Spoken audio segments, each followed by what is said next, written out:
Pinuccio era un picciotto come tanti altri che nei giorni di festa si divertiva ad arrostere con gli amici. Siccome sapeva maneggiare benissimo un muscaloro, tutti lo chiamavano Pinuccio Tacioscio. Come tutti sappiamo, in certe giornate si pensa solo a mangiare e s'arrostano un monseddo di cose. Dato che il ragazzo se la spirugliava cara riglia, si è sparsa la voce e chi drulato o a trovare per rubargli la tecnica di arrostimento. Panuccio era troppo bravo ad arrostere.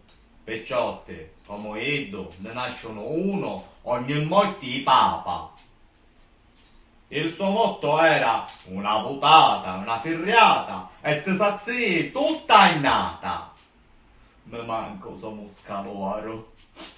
Tra un giochetto di carne e l'altro ci seccavano i Cannarozza e si misero a calare cascibirra a tipo cascata del Niagara. Siccome Penuccio era un ragazzo buono, diciamo noi altri buono pigliecallo, ogni tanto faceva spezzolare pure un cameraman, che meschino stava scoppando in terra ropetetto. Per festeggiare i panzi bellichini, chi drulato pensò di sappare una bottiglia in pietra, ma siccome forse aveva alzato un po' troppo il gomito, pigliò a Penuccio ritto all'altezza Roma Sceddaro, facendolo finire a retromarcia dentro sbaranco.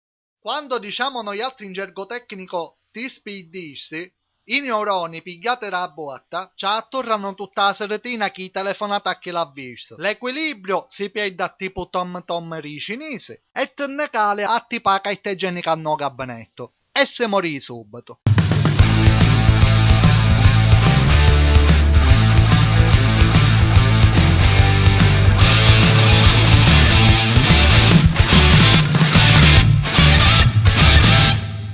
Mire tu channel.